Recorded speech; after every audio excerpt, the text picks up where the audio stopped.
from our presiding officers, which I am going to read to you. The first is from Honorable Wangida Ngoroji, Honorable Deputy Speaker of the House of Representatives of the Federal Republic of Nigeria. Communication is addressed to the Clerk of the National Assembly, presentation as Deputy Speaker. It is a matter of public knowledge that the event in the House of Representatives in the last few weeks since the breaking of the story on the whole of the contract have overheated the system. This has led to a situation that has hampered the smooth operation of the House and the ability of members to discharge their constitutional responsibilities to the people who elected us. This has attendant consequences on our administrative functions and the operation of the government in general. In our collective desire to find a lasting solution to this unfortunate development, it has become imperative for some of us to play the role of statesmen in the interest of our dear nation, Nigeria. Accordingly, I humbly tender my resignation as the Deputy Speaker of the House of Representatives with immediate effect.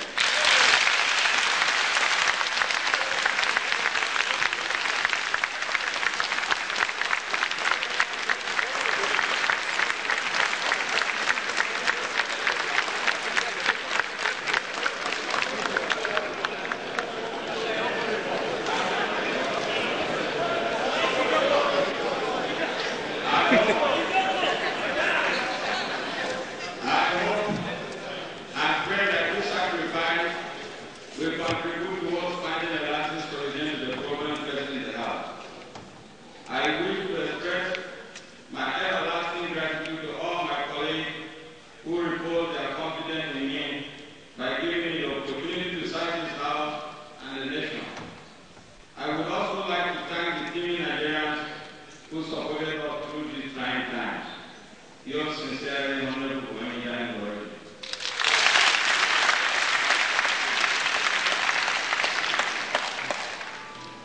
Honorable members, the second communication is from the Right Honorable Patricia Elukomi, the Honorable Speaker of the House of Representatives of the Federal Republic of Nigeria. This communication is addressed to the Clerk House of Representatives, Abuja. Presentation from office as Speaker of the Federal House of Representatives. Flowing from advice from my family members, friends and colleagues, and for the interest of democracy and the Nigerian nation, I, the Right Honorable Patricia Elukomi, hereby tender my letter of resignation as the Speaker of the House of Representatives with the effect from today.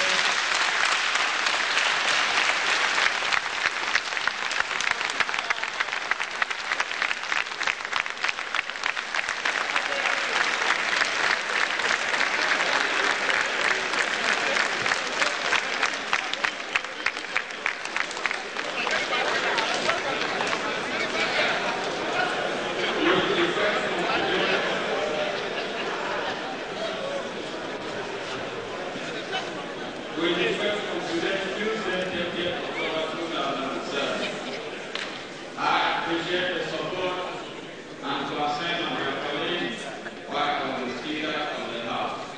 Yours faithfully, Right Honorable Patricia Elukomi.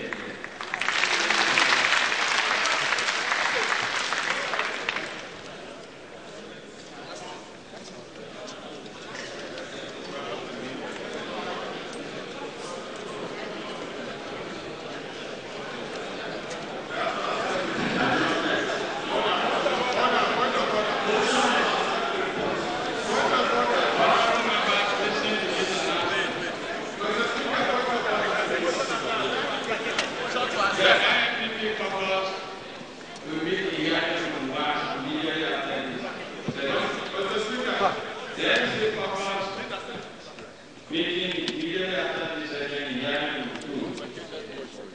South East Caucus to meet immediately after sitting inside the chamber today in Honorable Tuma and Derek. There will be a meeting of the PDP Southwest Caucus immediately after sitting in the chamber. The Southwest meeting after the sitting, Honorable Abiodun Akila. Honorable members,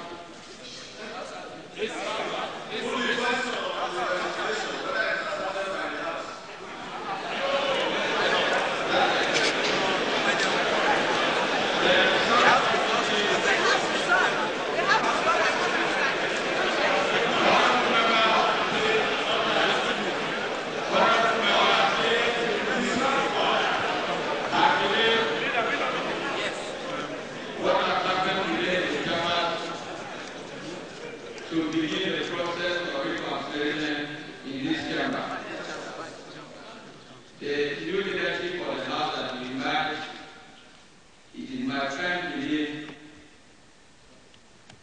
that what has happened today should be the basis of foundation for unity in this chamber. The exemplary leadership shown by our presiding officer for not taking us into the actual consideration of the report, I want to commend them for the maturity of the report.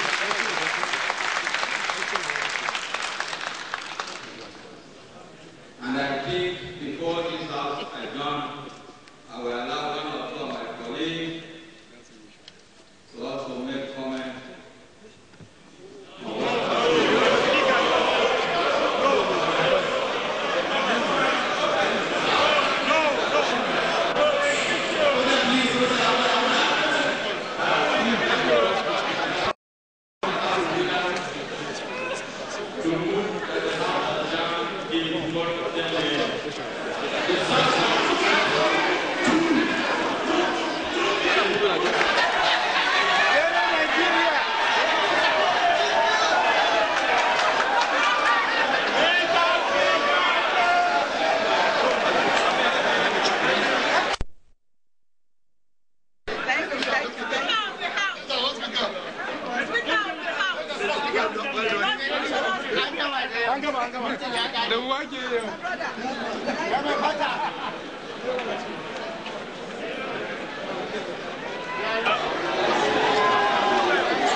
Good afternoon. Congratulations, sir.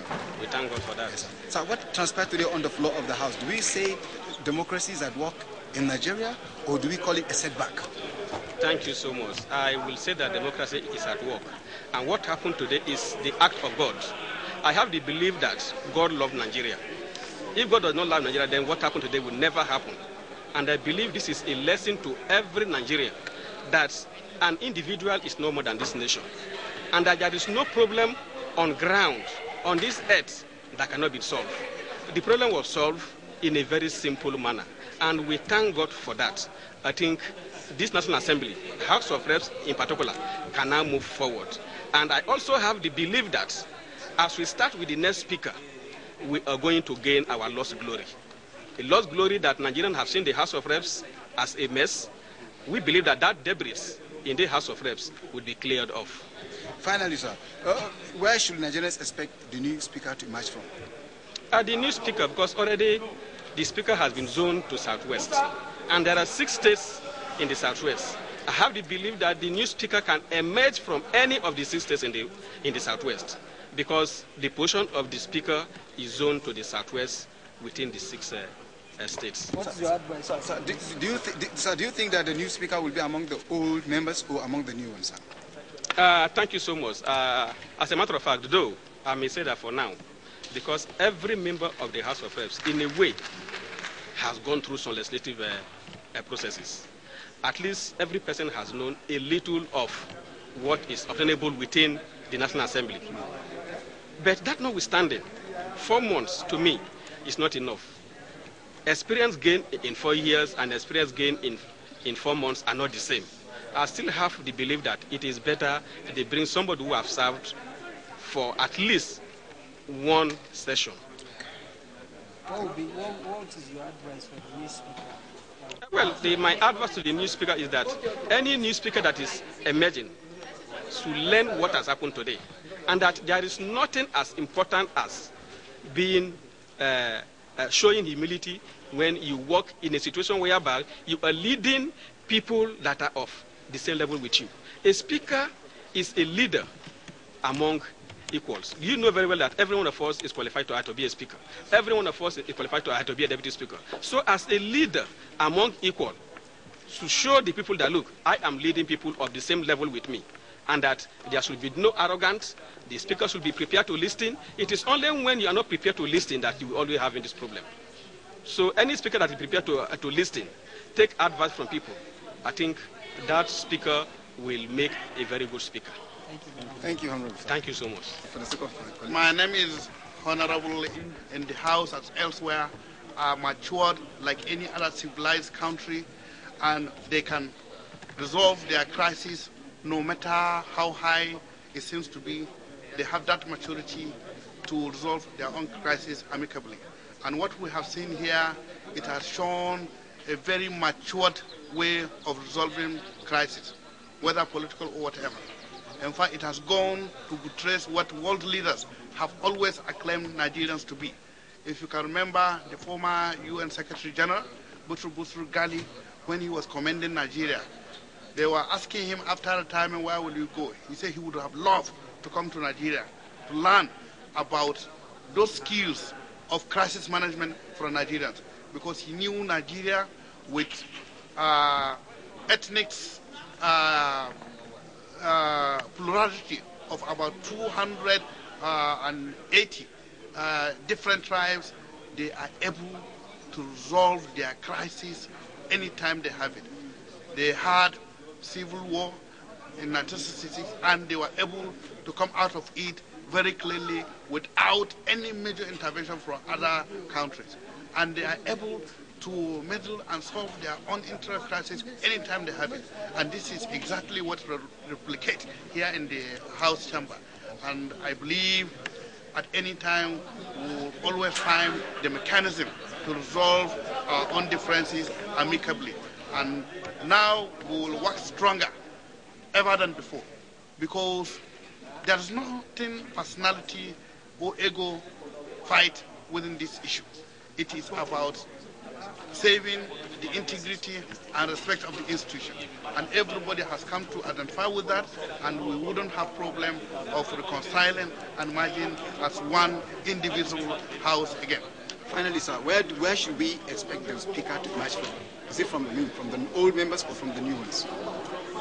No, it is too early to preempt, but we have rules that guide us in this house. You have seen how the conduct has been in this house, and we heavily rely on our rules. And I'm very sure our rules is very clear about who and who can be presiding officers. Certainly, whether we have them in the rules or not, but this time around, members are going to be very conscious about who they elect.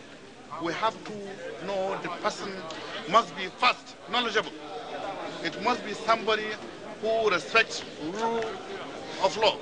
It must be somebody who actually can be a father to all or a mother to all. And I'm very sure with this consideration we'll find a very good person to lead us again. Thank you, Honorable Sir. You're welcome. The record? So that, my name is Honorable Architect Balabantex from Kaura Federal Constituency of Kaduna State, AC. Honorable Sir, what we have experienced today on the floor of the House, some members say it's like applause to our national democracy. Do you subscribe to that? Yes, exactly. We've come a long way. It didn't look like we were going to resolve this very easily. But by the grace of God, everything having been said and done, we have come to the end of this imbroglio that has stalled the proceedings of the House, meaningful deliberations of this House for quite a long time. And what should Nigerians expect from the new speaker? Well, Nigerians should expect that the new speaker will learn all the lessons that need to be learned from the mistakes of the former Speaker of the House of Representatives. And one of these lessons, I believe, is to learn to go with the feelings and aspirations of the Nigerian public. The matter that has rocked this House has been of public interest, and we as representatives of the people undoubtedly were not confused about the position of the people of this country, and we will look forward to a Speaker that will be sufficiently sensitive. And the point I want to raise here, what is our position concerning this imbroglio? When we are talking about the scan, every Nigerian was expecting that we should look deeply into this report as quickly as possible. And three things Nigerians were asking was, one, whether the money was appropriated for this contract, in other words, whether the due process was followed, and whether Nigerians had value for their money, and whether, as a matter of fact, the contract was, what we had to do was in consonance with the feelings of the people at this time. And this is all we're asking for. And we were also asking that the Speaker realizes that she cannot preside over a case concerning her. And I believe that when this kind of thing happens in the future, the Speaker will waste no time in stepping aside to allow a case concerning him or her to be properly discussed and disposed of. Lastly from me, sir, do you think at this point the EFCC will come in? Well, I do not expect that that is going to happen. Do remember that the report itself has not been looked into details, and no verdict has been passed of guilt on the former Speaker. And well, I do not know. That's left for the relevant agencies to decide upon. Thank you. Thank you very much. My name is Halima Hassan Tuku. I'm representing Federal Constituency, Yauri Shanga Ingeski. I'm from Kebbi State. Well, from what has happened today, a clear indication is what is supposed to happen. Since the time Madam Speaker, we were asking her to step down due to because due process was not followed. That is why we, the members of the House of Assembly, we were calling on Madam Speaker to go on due process so that the normal way and the proceeding should be at the right time to be done. Just lastly, Honorable, what should we expect from the new Speaker that will probably emerge tomorrow? What should Nigerians expect from him? Well, he should be transparent, he should be a good leader, and he should be open and transparency. If you find this in a leader, whoever imagine to be a leader, these are the qualities of a good leadership, and these are what we are expecting. Whoever is going to imagine to be a speaker of this hollow chamber have all these qualities of a good leadership. Thank you, ma'am.